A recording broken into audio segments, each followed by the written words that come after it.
کیا ہے کہ اگرچہ اس میں اختلاف ہے کہ آیت بسم اللہ جو ہے وہ سورہ فاتحہ کا حصہ ہے یا نہیں، تاہم چونکہ ایک موقف یہ ہے کہ آیت بسم اللہ بھی سورہ فاتحہ کا جز ہے، اس میں شامل ہے، نہ بھی ہو تب بھی ظاہر بات ہے کہ اس سے پہلے لکھی ہوئی تو ہے مصحف کے اندر۔ تو آج آیت بسم اللہ کے بارے میں بات ہوگی۔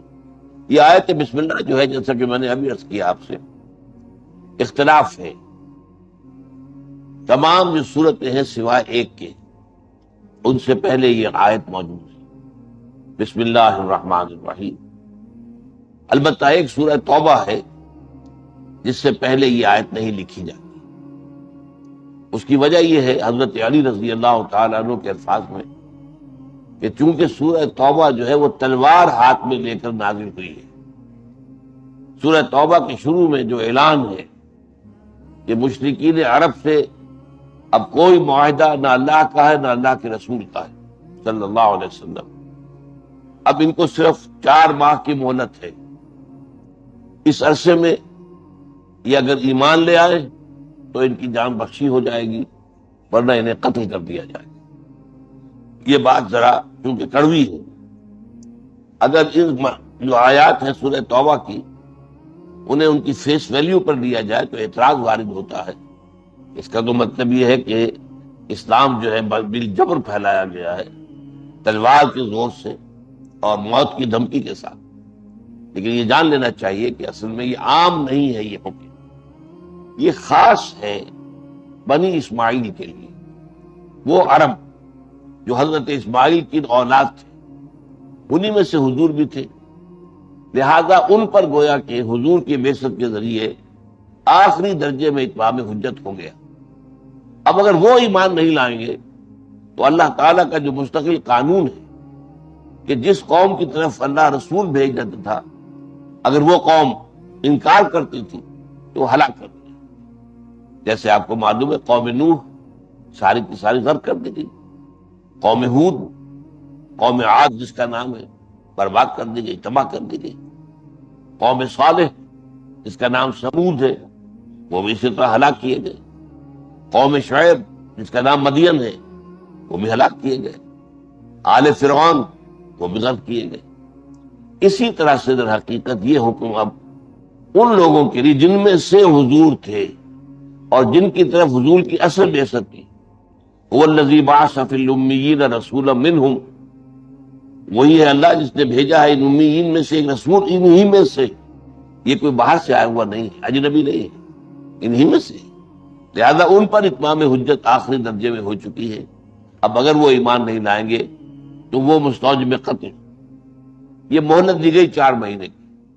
اگرچہ یہ آیت جو ہے بہت ہی خوفناک لگتی ہے اپنی جگہ پر، یہ مضمون واقعہ کیا ہے، سب اہل عرب ایمان لے آئے، کچھ لوگ پھر عرب چھوڑ کر چلے گئے، انہوں نے ہجرت کی، لیکن یہ کہ کچھ لوگ جو ہیں وہ صرف کچھ لوگ تھے، اکثر جو ہے ایمان لے آئے۔ اس طریقے سے کسی ایک شخص کا قتل بھی اس آیت کے مطابق نہیں ہوا، نوبت نہیں آئی، یہ صرف ایک دھمکی۔ بہرحال یہ حکم چونکہ بہت سخت حکم ہے، لہذا حضرت علی کا فرمانا یہ ہے رضی اللہ تعالیٰ عنہ کہ چونکہ اس کے شروع میں اتنا سخت حکم آ رہا ہے تو یہ آیت جو ہے جس میں اللہ کے 2 اسماء آ رہے ہیں، الرحیم الرحمن، تو گویا کہ یہ آیت پھر مناسبت نہیں رکھتی اس مضمون کے ساتھ۔ رحمت والا پہلو نہیں ہے یہاں پر، حکومت والا پہلو، سختی والا پہلو، سزا کا پہلو، لہذا اس سے پہلے جو آیت بسم اللہ نہیں لکھی جاتی۔ باقی 113 صورتیں جو ہے قرآن مجید کی، ان کے شروع میں یا ان سے پہلے کہہ دیجئے آیت درج ہے۔ لیکن آیا یہ آیت ہر اس صورت میں جز شمار ہوگی؟ اس میں اختلاف، ایک رائے یہ کہ نہیں، یہ کسی بھی صورت کے جز نہیں، سوائے وہ مقام جو میں نے ابھی آیات آپ کو سنائی ہے سورہ نمل میں، جس میں کہ واقعہ بیان ہو رہا ہے کہ وہ حضرت سلیمان علیہ السلام نے جو ایک خط لکھا تھا ملکہ سبا کو، اس میں یہ آیت وارد ہوئی۔ وہ میں نے آیت آپ کو سنائی ہے کہ ایک خط جو ہے ہدہد کے ذریعے سے، ایک پرندے کے ذریعے سے وہ خط جو ہے ملکہ کے خوابگاہ میں ڈال دیا۔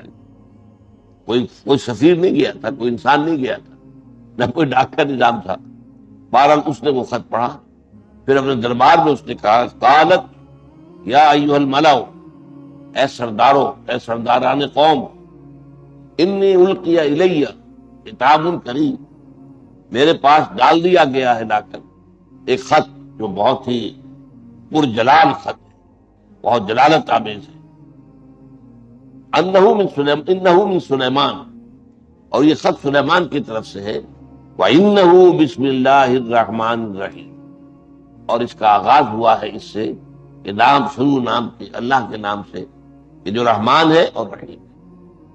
تو اس کے بعد یہ کہ اللہ قالوا علیہ فاتونی مسلمین، حضرت سلیمان کے اصل مضمون کیا تھا اس خط کا کہ تم میرے مقابلے میں سرکشی مت کرو اور فرما برداری اختیار کر کے حاضر ہو جاؤ۔ تو یہ گویا کہ ایک الٹیمیٹم تھا حضرت سلیمان کی طرف سے علیہ الصلوۃ والسلام۔ بہرحال مشورہ ہوا، اس کے بعد وہ اور لمبی داستان ہو جائے گی، اس وقت جو ہے اس کا تعلق نہیں۔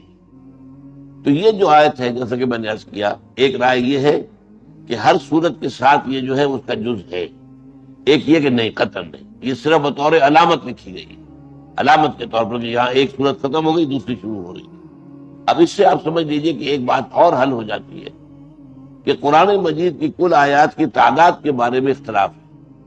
اب پہلا اختلاف تو اسی سے ہو جائے گا، اگر تو اس آیت بسم اللہ کو کاؤنٹ کریں تو 113 جو ہے وہ بڑھ جائے گا آگے، اگر نہیں کریں گے تو 113 کم ہو جائے گا۔ لیکن یہ کہ بہرحال یہ ایک علمی مسئلہ ہے جو قراء کے مابین ہے، جو ماہرین قراءت ہیں قرآن مجید کے، ان کے مابین اختلاف ہے۔ لیکن یہ کہ بہرحال یہ قرآن مجید کی آیت تو ہے، اس لیے کہ سورہ نمل کے اندر موجود ہے، وَإِنَّهُ مِن سُلَيْمَانَ وَإِنَّهُ بِسْمِ اللَّهِ الرَّحْمَنِ الرَّحِيمِ۔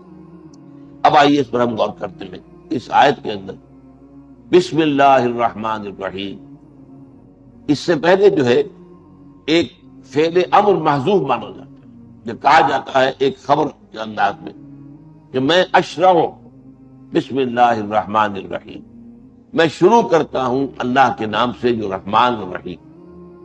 چنانچہ یہ آپ کو معلوم ہے کہ یہ ہماری تہذیب کا ایک جز بن گیا ہے، کوئی بھی کام ہو، اچھا کام جو بھی کر رہے ہو تو بسم اللہ الرحمن الرحیم اس سے اس کا آغاز ہوتا ہے۔ تو اس طریقے سے یہ گویا کہ ہماری تہذیب کی نمایاں علامت بن گئی، جیسا کہ میں نے پچھلے جمعے میں کہا تھا کہ ماشاء اللہ، انشاءاللہ، یہ ساری چیزیں جو ہے ہماری تہذیب کا الحمدللہ، سبحان اللہ، یہ ہماری تہذیب کا جز ہے اور ہمارے ایمان کا یہ گویا کہ اظہار ہے، اس کا خلاصہ ہے۔ تو جو کام بھی آدمی کرے شروع، وہ کھانا کھانے بیٹھا ہے بسم اللہ پڑھے، کوئی اور اچھا کام کرنے لگا ہے بسم اللہ الرحمن الرحیم پڑھے۔ تو یہ گویا کہ اللہ کے نام سے یہ اسم کا لفظ جو ہے اگر علیحدہ لکھا جائے گا تو اسم لکھا جائے گا، اسمہ احمد، سورہ صف میں ہے، یہ وہ جن کی خبر دی تھی حضرت عیسیٰ علیہ السلام نے کہ میرے بعد ایک رسول آئیں گے اسمہ احمد، جن کا اسم گرامی احمد ہوگا، تو علیحدہ لکھا جائے گا تو اسم الف اس کے پہلے جو ہے وہ بولا جائے گا۔ لیکن یہ کہ یہ اصل میں اضافی ہے، لہٰذا بے جب شامل ہوئی تو الف تو نکل گیا، بسم اللہ، بے اسم اللہ نہیں ہے، بسم اللہ، بے اور سین جو ہے جڑے ہوئے، بسم اللہ الرحمن الرحیم۔ اب اصل جو مضمون ہے اس آیت مبارکہ کا وہ یہ ہے کہ اس میں اللہ تعالیٰ کے 3 اسماء آ رہے ہیں۔ آج ہمیں ساری گفتگو انہی کے بارے میں کرتے ہیں۔ سب سے پہلا اللہ، پہلی بات تو یہ جو لفظ ہے سب سے زیادہ عام ہے اللہ کے لیے، قرآن مجید میں بھی، ہماری بول چال میں بھی، اس لیے ایک رائے یہ ہے کہ یہ اللہ تعالیٰ کا اسم ذات ہے، اللہ کا اسم ذات ہے۔ لیکن ایک رائے یہ ہے کہ اللہ کا اسم ذات کوئی نہیں ہے، اللہ کے تمام اسماء جو ہے وہ صفاتی، جیسے رحیم، رحم کرنے والا، یہ نکرہ، اس کے آخر میں تنوین آ رہی، رحیم، الرحیم، یہ نام ہو گیا اللہ کا، الف لام جب اس میں جڑ گیا تو اب خاص ہو گیا اللہ تعالیٰ کے لیے الرحیم، رحمان، لیکن یہ کہ الرحمن، اسی طریقے سے ہر معاملہ، العزیز، عزیز، عزیز ذو انتقام، اللہ تعالیٰ بہت زبردست ہے، انتقام لینے والا ہے، عزیز یہ صفت ہے، العزیز یہ اللہ کا نام ہے۔ تو تمام اللہ کے اسماء جو ہے سوا اس ایک کے جس میں اختلاف ہے، لیکن میں عرض کر رہا ہوں کہ اس میں بھی ایک رائے یہ ہے، نحویین کی رائے یہی ہے یہ بھی صفاتی نام ہے اللہ کا.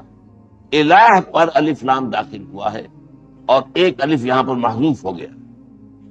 الہ، الہن کوئی الہ، کوئی سا الہ نکرہ ہے. الالہ یعنی اللہ، وہ جو حقیقی الہ ہے، جو واقعی الہ ہے، جو سب سے بڑا الہ ہے، جو معبود برحق ہے. تو گویا کہ یہ بھی ایک صفاتی نام ہے. الہ پر الف لام کے داخل ہونے سے یہ اللہ بنا ہے. جیسے میں نے مثالیں دے دی، الرحیم، العلیم، العزیز، الغفار، الستار. یہ اللہ تعالیٰ کے جتنے بھی صفات ہیں ان پہ جب ہم الف لام داخل کر کے معرفہ بنا دیتے ہیں تو وہ اللہ کا نام بن جاتا ہے. اب یہاں سوال پیدا ہوتا ہے کہ یہ گویا کہ اگر تو یہ ہے اس میں ذات، تو یہ کسی بھی مادے سے مشتق نہیں مانا جائے گا. جیسے لاہور ایک شہر کا نام ہے، اب اس کا کوئی مادہ تلاش کرنا تو ممکن نہیں ہے. دہلی ایک شہر کا نام ہے، تو ناموں کے بارے میں ظاہر بات ہے کہ وہ مانا جاتا ہے کہ ان کے لیے کوئی ضروری نہیں. ویسے ہی کہ اور نام ہو عبد الرحیم، تو رحیم تو ظاہر بات ہے کہ اللہ تعالیٰ کا نام ہے عبد الرحیم. اور الرحیم کا بندہ تو وہ تو ایک صفاتی نام ہے اللہ کا. لیکن یہ ہے کہ یہ جو الہ یہاں پر اس پر الالہ جب بنا ہے تو اس کا مادہ جو ہے اس کے بارے میں بہت سی آرا، اور یہ میں سمجھتا ہوں کہ واقعتاً یہی نام اس لائق ہے کہ اس کے بارے میں یہ سمجھا جائے، گمان کیا جائے کہ یہ اللہ کا اس میں ذات ہے. اور صوفیاء کرام کی رائے ہمارے ہاں یہی ہے کہ یہ اللہ کا اس میں ذات ہے. اگرچہ نحویین جو ہیں ہمارے ہاں جو گرامر کے ماہر ہیں وہ یہ کہتے ہیں کہ نہیں، یہ بھی اسی طریقے سے جیسے رحیمن سے الرحیم بن گیا ہے، اسی طرح الہن سے الالہ یعنی اللہ بن گیا. لیکن اب اس الہ کا مفہوم کیا کیا ہے؟ میں چند آپ کو گنواتا ہوں چیزیں. اس قدر جامع ہے یہ مادہ، اس میں جو مضامین نکلتے ہیں. الہ تحیرہ، تحیرہ متحیر ہو گیا. الہ کے ایک معنی یہ متحیر ہو جانا. اسی طریقے سے الہ تو الہ فلان، اس کے کیا معنی ہے؟ اے سکن تو الہ، میں نے فلاں کی طرف الہ تو اس کے معنی کیا ہے کہ میں نے اس کی طرف سکون حاصل کیا، اس کے قریب جا کر مجھے سکون حاصل ہو گیا. اسی طرح الہ الرجل یعدہ اذا فزع من امر نزل به فلاحہ غیرہ اے جارہ. اگر کوئی شخص کہتا ہے کہ فلاں شخص جو ہے اس نے الہ کیا، اس کی طرف راغب ہوا اس لیے کہ اس پر کوئی مصیبت آ گئی تھی اور اس مصیبت کے لیے اس نے اس کی پناہ طلب. اسی طرح الہ الفصیل الی امہ، اونٹنی کا بچہ جو ہے بچڑا ہوا تھا، اس سے بچڑا ہوا تھا، لیکن کسی طرح اس کی رسی باندھا ہوا ہوگا کہ جیسے کہ آپ بھی بھینسوں کے بچوں کو جو ہے وہ باندھ کر رکھتے ہیں، ورنہ دودھ پی جائے گی سارا کا سارا، آپ کو کیا ملے گا؟ لہذا وہ یہ ہے کہ اس کو باندھ کر رکھو. اگر کہیں اس کا رسہ کھل گیا تو کہاں جائے گا؟ تیر کی طرح سیدھا جائے گا اپنی ماں کی تھنوں کی طرف. اس کو بھی کہا گیا الہ. جیسے کہ وہ بچہ جو بچھڑا ہوا تھا اپنی ماں سے دور تھا، اسے علیحدہ کر دیا گیا تھا، اسے جب آزادی ملی ہے تو لوٹا ہے، دوڑا ہے، بھاگا ہے اپنی ماں کی طرف. لاہ یلوہ کی معنی ایک اور بھی ہے، اس کے معنی ہے احتجابہ، کوئی چیز کی جو چھپ گئی ہماری نگاہوں سے اوجل ہو گئی، احتجابہ چھپ گئی. والہ یالہ والہانہ محبت کرنا، جیسے ہم کہتے ہیں والہانہ محبت، اس کے لیے بھی یہ مادہ آتا ہے. اب یہ اتنے مفہوم ہیں اس حرف کے اندر، الف لام ہا سے جو لفظ بنتا ہے، جو لفظ بنیں گے ان میں یہ تمام مفہوم ہے. اب اس میں دیکھیے کہ 3 تصورات ہیں اللہ کے بارے میں. یہ ہے بہت نقطہ اہم جو سمجھ لیں.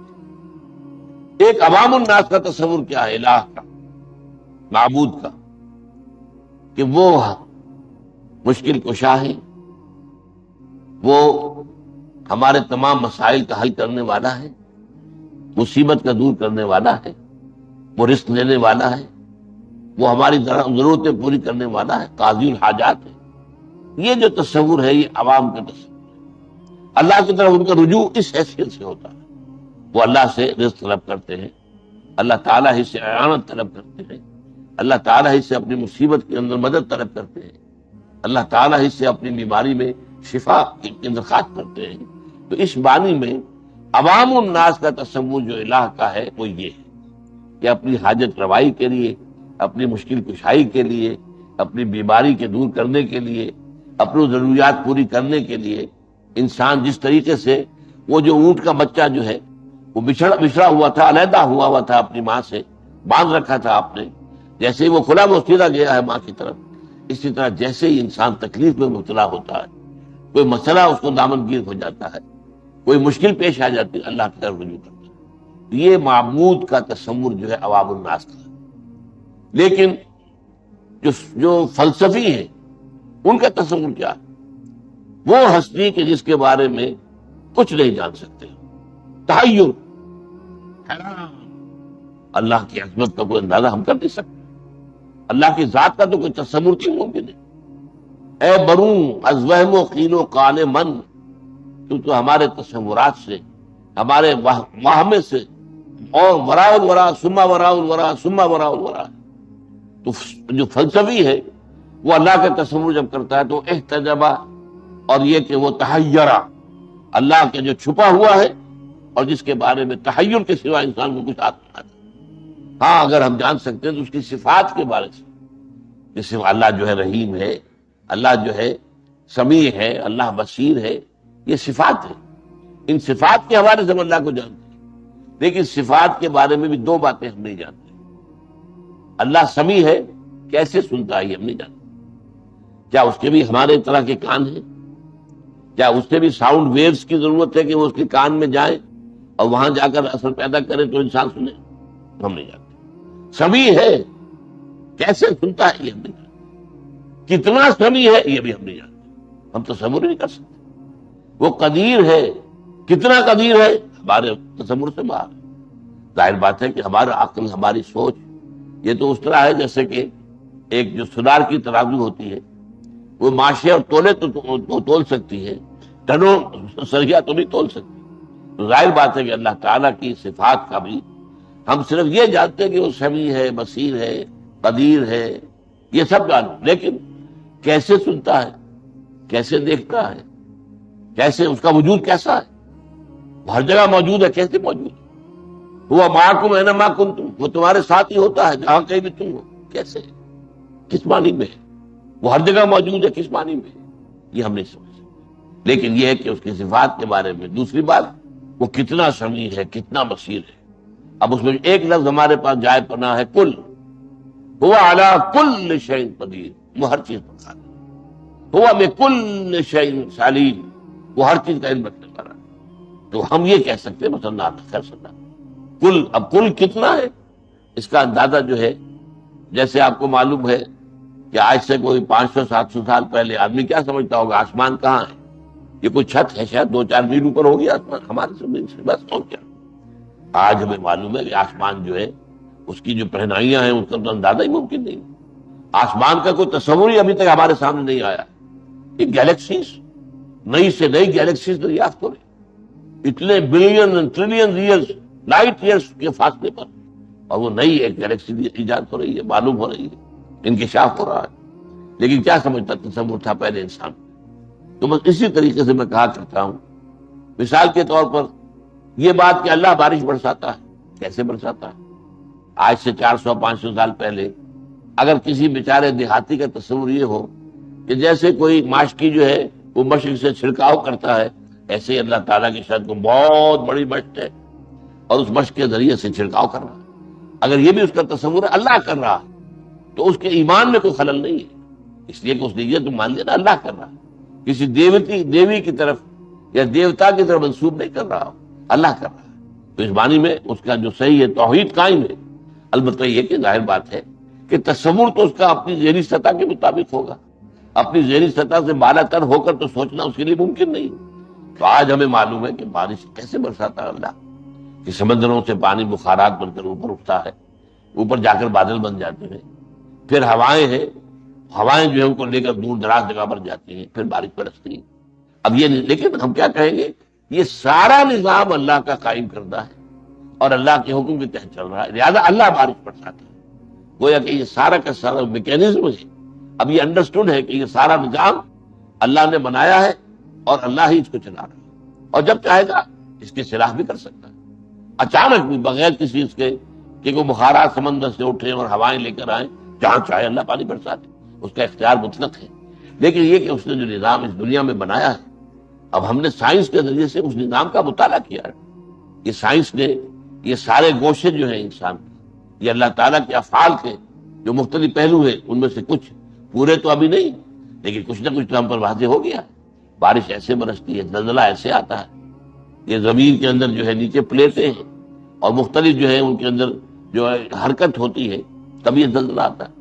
کسی زمانے میں لوگوں کا کیا خیال تھا کہ ایک بہت بڑا بیل ہے، سانڈ ہے، اور اس کے سینگوں کے اوپر جو ہے زمین ٹکی ہوئی ہے، وہ ایک سینگ پر ہوتا ہے، جب ذرا تھک جاتا ہے تو ذرا سینگ بدلتا ہے، دوسرے سینگ پہ لے لیتا ہے، تو اس سے زلزلہ آتا ہے۔ اب یہ ایک تصور ان کا تھا، اور کیا کرتے ہیں ان کے سمجھ میں کہاں سے آتا؟ انہوں نے تو زیر زمین جا کے ابھی دیکھا نہیں تھا، سمندر کی تہ میں جا کر دیکھا نہیں تھا کہ وہاں سے واقعی معلوم ہو جائے کہ کس طریقے سے مختلف جو ہے پلیٹس میں کہلاتی ہے یہ، وہ جس طریقے سے کہ وہ آپس میں جو جڑی ہوئی ہے، لیکن ان کے اندر ایک خلا ہے اور اس میں حرکت پیدا ہوتی ہے، تو زلزلہ آتا ہے۔ بہرحال اس اعتبار سے سب سے پہلی بات یہ کہ اللہ تعالیٰ کے بارے میں عام لوگوں کا تصور، وہی حاجت روا ہے، وہی مشکل کشا ہے، وہی تکلیف روا کرنے والا ہے، وہی ہمیں شفا دیتا ہے۔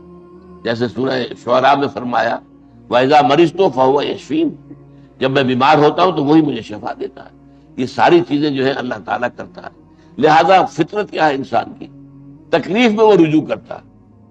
ہاں، جب آدمی آرام سے ہوتا ہے تو اس پر غفلت آ جاتی ہے، پھر وہ اللہ کی طرف متوجہ کم ہوتا ہے، تکلیف میں اللہ کو پکارتا ہے۔ یہ قرآن مجید میں بار بار آیا کہ دیکھو جب تم سمندر میں ہوتے ہو اور اگر ٹھیک ٹھیک کشتی چل رہی ہے تو ٹھیک ہے، تم بھی مطمئن ہو، جب طوفان آتا ہے تو پھر تم اللہ کو پکارتے چیختے ہو، اے اللہ ہم تیری ہی بندگی کریں گے، ہمیں اس مصیبت سے نجات دے دے۔ تو معلوم ہوا تمہارے دل کے اندر تو اللہ ہی ہے، وقت کے اوپر تم نے اسی کو پکارا۔ اور یہی اصل میں واقعہ بیان ہوتا ہے ابو جہل کے بیٹے کے ایمان لانے کا۔ حضرت اکرمہ رضی اللہ تعالیٰ عنہ ابو جہل کے بیٹے تھے، اور تھے وہ بھی سخت مزاج ابو جہل کا بیٹا۔ وہ تو آپ کو معلوم ہے کہ پتا پر پوت اور پتی پر گھوڑا، بہت نہیں تو تھوڑا تھوڑا، تو جیسا پتا تھا ابو جہل سخت ترین انسان، ایسے وہ بھی تھے۔ لیکن وہ جو میں آج شروع میں بیان کر چکا ہوں، جب سورہ توبہ کی آیات آ گئی کہ اب یا تو 4 مہینے کے اندر اندر ایمان لے آؤ یا قتل عام ہو جائے گا تمہارا، تو یہ بھی ان میں سے شامل تھا، یا شامل تھے کہوں گا اس لیے کہ بعد میں تو وہ ایمان لے آئے اور صحابی ہیں، اور مسیلمہ کذاب کے خلاف جو ہے جنگ کرتے ہوئے شہید ہوئے، اور بہت ہی بہادری کے ساتھ جہاد کیا انہوں نے بعد میں اللہ کی راہ۔ تو وہ جو ہے ان کا گردن اکڑی ہوئی تھی کہ میں اس وجہ سے تو ایمان نہیں لاؤں گا محمد صلی اللہ علیہ وسلم، ٹھیک ہے میں ملک چھوڑ کر جا رہا ہوں۔ تو کبھی صحابہ کرام گئے تھے حبشہ کی طرف ہجرت کر کے، اب یہ جا رہا تھا، اب سمندر بحر قلزم درمیان میں ہے، کشتی میں تھا، کشتی پر طوفان جب آ گیا تو اس نے دیکھا کہ کشتی میں جتنے لوگ بیٹھے اللہ کو پکار رہے، کسی نے حبل کو نہیں پکارا، لات کو نہیں پکارا، منات کو نہیں پکارا، لات اللہ تعالیٰ نے کہا بھائی یہی بات تو محمد کہتے صلی اللہ علیہ وسلم۔ یہ تو معلوم ہے کہ ہماری فطرت میں صرف اللہ ہے، یہ لات اور عزا اور منات اور سب کے سب جو ہم نے گھڑ لیے، ہماری فطرت سے کوئی تعلق نہیں۔ لہذا ایمان واپس آ کر ایمان لیا۔ یہ بھی کہا جاتا ہے کہ ان کی اہلیہ ایمان لے آئی تھی تو وہ جا کر لے کر آئی ہے، واللہ عالم۔ یہ لیکن یہ واقعہ جو ہے میرے نزدیک زیادہ جو ہے قابل اعتماد ہے، واپس آ کر ایمان لائے۔ تو اسی طریقے سے یہ کہ فطرت کے اندر اللہ ہے، تکلیف میں مصیبت میں۔ البتہ یہ کہ جب ذرا راحت ہے، آسائشیں ہیں، پیسے کی ریل پیل ہے، تب اللہ تعالیٰ یاد نہیں رہتا اکثر و بیشتر لوگوں کو، پھر وہ بھول جاتا ہے اللہ کو، اس کی طرف توجہ پھر اتنی نہیں ہوتی۔ کسی کو اصل میں کہا گیا ہے نا، حضور نے فرمایا ما قل کفا خیر مما کثر وعلا، اگر تمہیں پاس رزق کم دیا جا رہا ہو لیکن کفایت کر جائے، کسی کے آگے ہاتھ پھیلانا نہ پڑے، یہ اس سے بہتر ہے کہ تمہیں بہت زیادہ دے دیا جائے اور اس کی وجہ سے تم غافل ہو جاؤ۔ غافل ہو گئے وہ تو تمہاری عاقبت برباد ہو جائے گی، پھر تو ابدی زندگی خراب ہو جائے گی۔ یہاں تنگی میں گزارا ہو گیا، نہ آپ تول کر اللہ نے دیا رزق، تنگی میں بھی گزارا ہو گیا، زندگی گزر جائے گی۔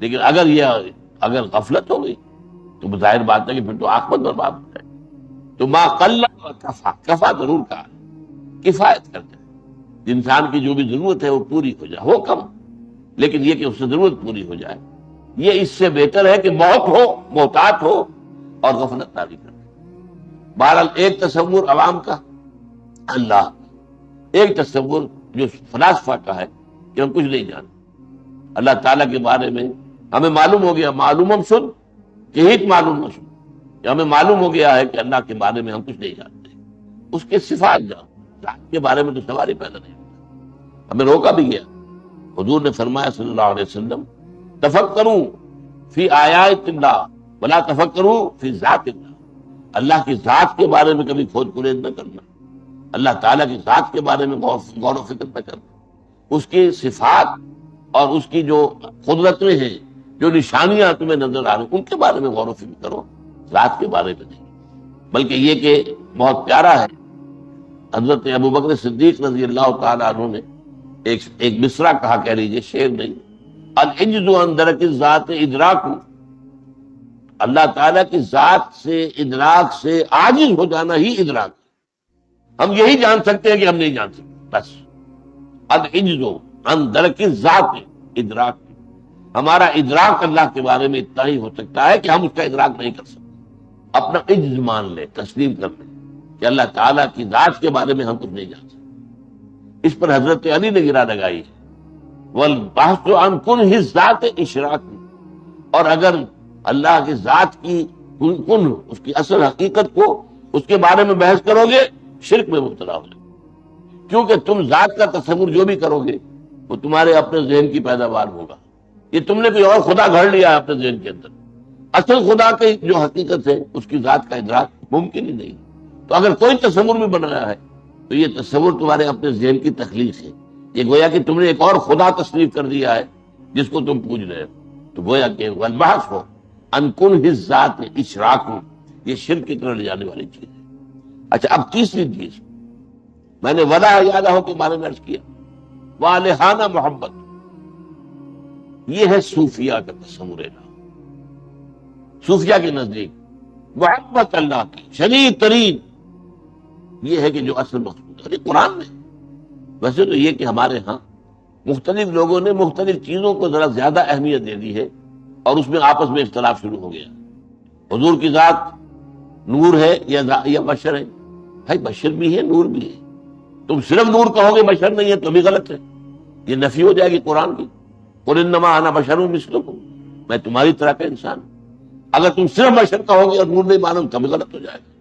اس لیے کہ ظاہر بات ہے کہ روح محمدی، وہ نور محمدی اور روح محمدی ایک ہی ہے۔ میں نے آپ کو بتایا بارہا کہ یہ روح جو ہے ہماری نورانی ہے، جیسے فرشتے جو ہے نور سے پیدا کیے گئے ہیں، اسی طریقے سے ہماری ارواح نورانی ہے۔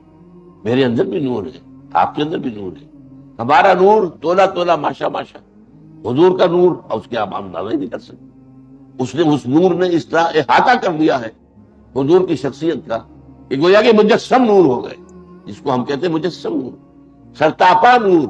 لیکن یہ کہ بہرحال وہ نور جو ہے وہ حضور کے اندر بھی ہے اور اللہ نے ہر ایک کے اندر رکھا ہے، جس کو علامہ اقبال نے جو کہا ہے کہ ای بنوک ای فکر چالاک یہود نور حق اسینہ آدم رمود۔ یہ جو بینکوں کا نظام ہے، یہ سارا جو کیپٹلزم ہے جو سود اور بینکنگ کے نظام پر کھڑا ہوا ہے، اور یہ بینکوں کا جس طریقے سے غبارہ پھٹا ہے یہ آپ کو معلوم ہوگا، جس طریقے سے پورے مغرب کے اندر جو ڈپریشن آئی ہے، ان کی معیشت جو ہے وہ نیچے گئی ہے بہت تیزی کے ساتھ، ٹریلینز آف ڈالر جو ہے وہ دیے گئے بینکوں کو زندہ رہنے کے لیے۔ جس طریقے سے کوئی مر رہا ہو تو اسے آکسیجن دی جاتی ہے، اسی طرح یہ سارے بڑے سے بڑے بینک دیوالا ہو گئے اور اس کو دیا گیا۔ اور بہت بڑی بحث ہے امریکہ میں اس وقت کہ وہاں کے لوگ کہتے ہیں کہ یہ جو تمہارے پاس پیسے ہیں یہ ہمارے ٹیکسوں کا پیسہ ہے، یہ کیوں ان سرمایہ داروں کو دے رہے ہو؟ اگر بینک ختم ہو گیا تو ہو گیا، اگر کسی اور آدمی کا جو ہے کوئی کاروبار کرتا ہے دیوالا ہو گیا تو ہو گیا، آپ اس کی فوراً جا کر جو ہے داد رسی تو نہیں کرتے، تو بینکوں کو کیوں تحفظ دیا جا رہا ہے؟ یہ بحث ہے اس وقت امریکہ کے اندر۔ لیکن وہ چونکہ بینکنگ جو ہے وہ تو اس ہمارے پورے اس موجودہ اقتصادی نظام جو عالمی ہے اس کی بنیاد ہے۔ لیکن میں یہاں وہ آپ کو علامہ اقبال کا شعر سنا رہا تھا کہ ای بنوک ای فکر چالاک یہود، یہ بینکنگ کا نظام یہودیوں کی عیارانہ جو ذہنیت ہے اس کی پیداوار، یہودی موجد ہے اس کے. بینک کا نظام آج سے تقریباً 300 برس پہلے شروع ہوا، اس سے پہلے دنیا میں نہیں تھا. لیکن یہ ہے کہ بنانے والے کون ہیں؟ یہودی. اور اسی بینکنگ کے نظام سے انہوں نے پہلے پورے یورپ پر قبضہ کیا. اب آپ کو معلوم ہے امریکہ پر بھی قبضہ ہے. فرنگ کی لگے جہاں پنجہ یہود میں. اور یہ صرف جو ہے اسی سود اور بینکنگ کی وجہ سے. علامہ اقبال کہتے ہیں کہ نور حق حسین ہے آدم رمود. اس بینکنگ کے نظام نے انسان آدم کے اندر اللہ نے جو نور رکھا ہوا تھا سینے کے اندر وہ نکال باہر.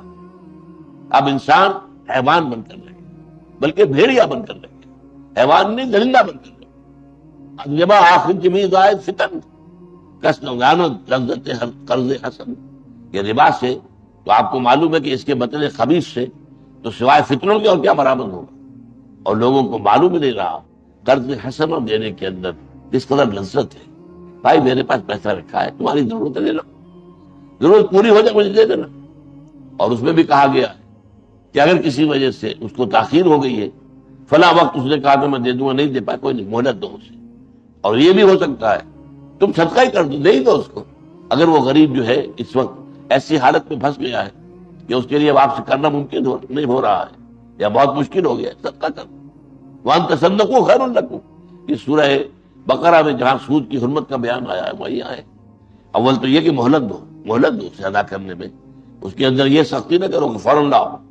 شائی لاک کی طرح، وہ جو شیکسپیئر کے ایک ڈرامے کا یہودی کردار تھا کہ اس نے یہ طے کر لیا تھا کہ میں قرض تو دے رہا ہوں تمہیں، لیکن تمہارے گوشت کا ٹکڑا میں لوں گا اتنا 1 پاؤنڈ اگر تم دے نہ پائے.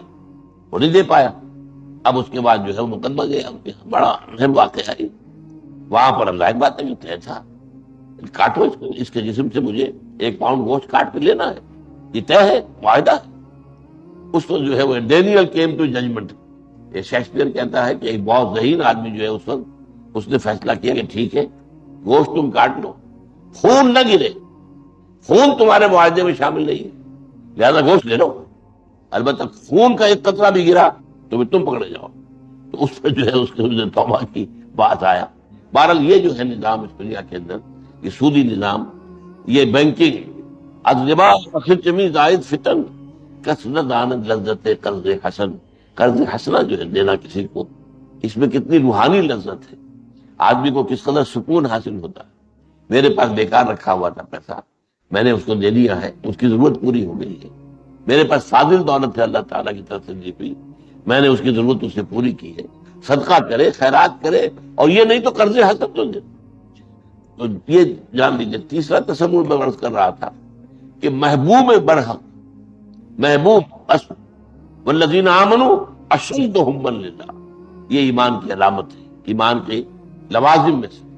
جو حقیقی مومن ہے ان کے نزدیک شدید ترین محبت اللہ کی. یہ اگر اپنے یہ غریبانوں میں ہمیں جھانکنا چاہیے. اس کے آگے ایک اور آتی ہے محبت، اللہ کی محبت کے بعد اللہ کے رسول کی محبت. اور آپ نے فرمایا صلی اللہ علیہ وسلم لا یؤمن احدکم حتی اکون احب الیہ من والدہ وولدہ والناس اجمعین. تم میں سے کوئی شخص مومن نہیں ہو سکتا جب تک کہ میں اسے محبوب تر نہ ہو جاؤں، اپنے والد سے بھی، بیٹے سے بھی، اور تمام انسان. یہ حضور کی محبت اگر اس درجے نہیں پہنچی تو گویا کہ پھر مومن نہیں ہو، حقیقی مومن نہیں ہو. حقیقی مومن وہ ہے جس کے دل کے اندر محبت، سب سے پہلے تو یہ کہ اللہ کی محبت. اور جو ایک اور آیت ہے سورہ توبہ کی جس میں جمع کی گئی 3 محبت اور اس کے مقابلے میں 8 محبت. قل ان کان آباؤکم وابناؤکم واخوانکم وازواجکم وعشیرتکم واموال اقترفتموها وتجارت تخشون کسادها ومساکن ترضونها.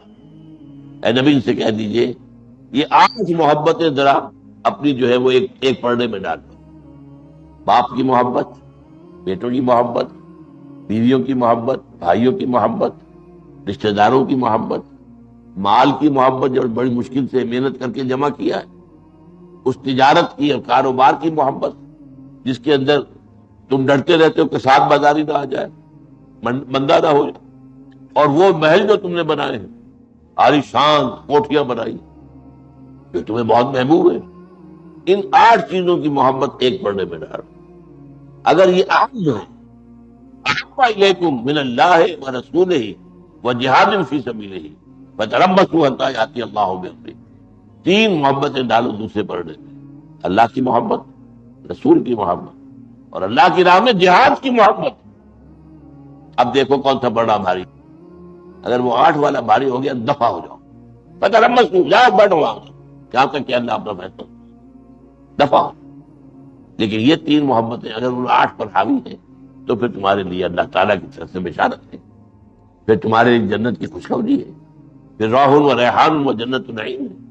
تو یہ تصور ہے اللہ تعالیٰ کے بارے میں، اور یہ اتنا جامع لفظ ہے، لفظ اللہ کے اندر یہ سارے تصورات جواب۔ تو حقیقت میں اگر اللہ کا کوئی اس میں ذات ہو سکتا ہے تو وہ یہی ہے، اگرچہ قول یہی ہے، اور زیادہ میرے نزدیک مضمونی قول یہی ہے کہ یہ بھی اصل میں صفاتی نام ہے اللہ کا، کہ الہن سے الہ، اور اس میں سے ایک الف گر گیا ہے تو اللہ بن گیا۔ یہ اللہ جو ہے یہ اللہ تعالیٰ کا صفاتی نام ہے الہ سے، اور یہ 3 مفہوم اس کے ہیں اللہ کے بارے میں معبود ہونے کی۔ البتہ ایک جو چوتھا مفہوم آتا ہے یہ تو ہے اللہ کے تصور کے بارے میں۔ چوتھی چیز کیا آئے گی اس کا تقاضا، وہ ہے عبادت، اس کی بندگی، ہمہ تن بندگی، ہمہ وجوہ بندگی، ہمہ وقت بندگی، اس کی اطاعت، اس کی غلامی، اس کی فرما برداری۔ یہ ہے کہ جو اس کا لازمی تقاضا ہے۔ تصور جو ہے لفظی اعتبار سے وہ یہ ہے تین، لیکن تقاضا عملی کیا ہوگا؟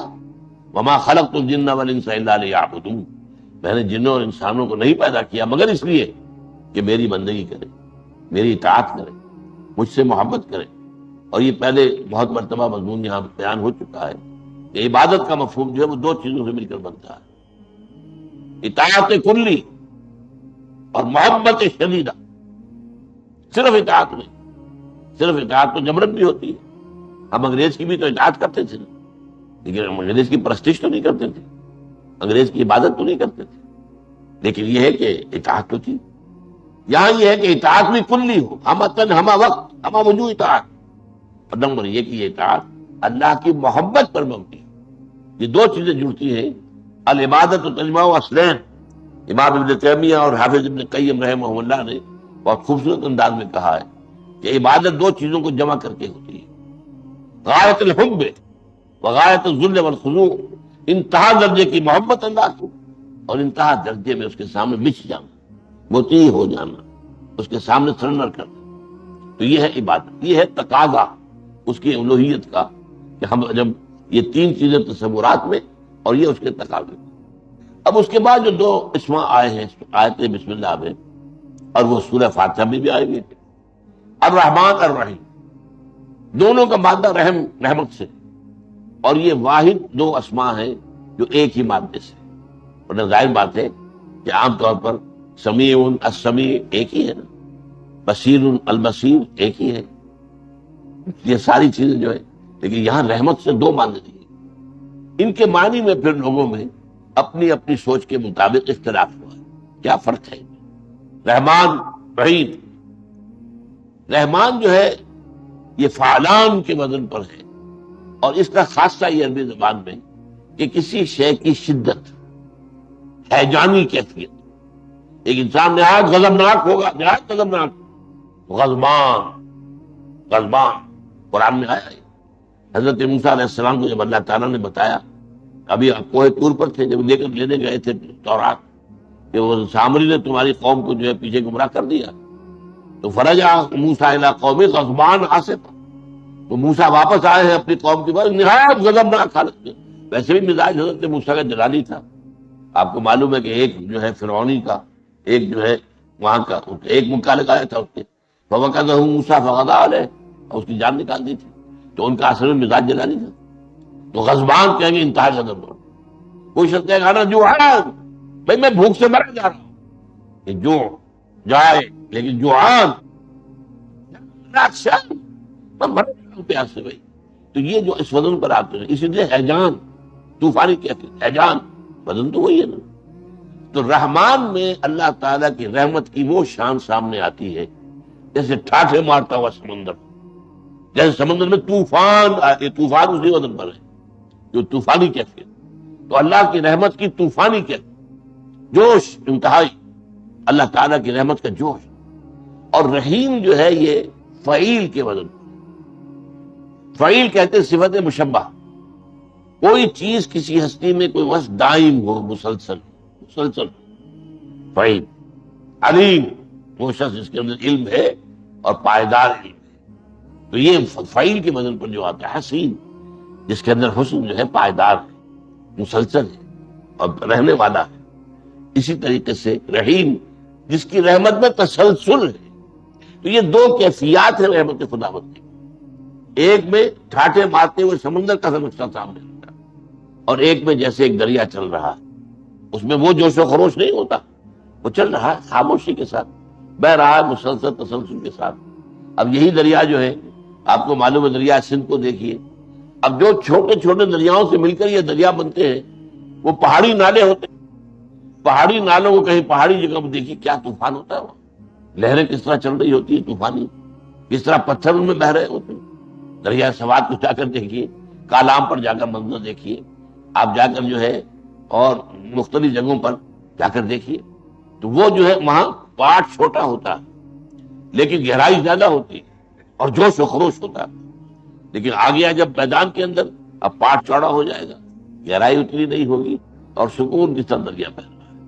اب ان دو کیفیات کو یوں سمجھیے کہ اللہ تعالیٰ کی رحمت کی یہ دونوں شانیں ہیں اور بیک وقت ہے.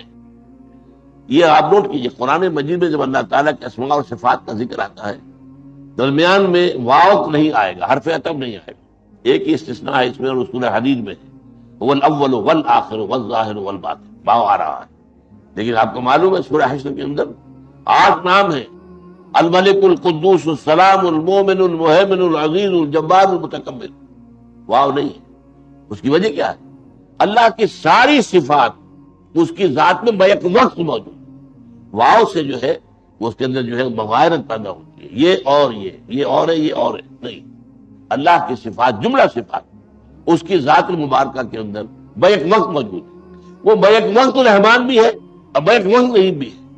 اس رحمان اور رحیم کے فرق کو میں ایک مثال سے واضح کیا کرتا ہوں کہ فرض کیجئے کسی جگہ پر آپ بھی جا رہے تھے گاڑی میں اپنے سے، اور آپ نے دیکھا کہ کوئی جو بس ہے اس کا ایکسیڈنٹ ہوا ہے، کتنے لوگ مر گئے ہیں. کوئی عورت ہے، اس کی لاش ہے، اس کے ساتھ اس کا دودھ پیتا بچہ چمٹا ہوا. اب کسی کو پتہ نہیں ہے کس کا بیٹا ہے، کس کا بچہ ہے، یہ عورت کس کی ہے. جو شخص بھی اس کو دیکھے گا اس منظر کو کہ ماں مر گئی ہے اور یہ بچہ چمٹا ہوا اس کی چھاتی سے، تو اس کے دل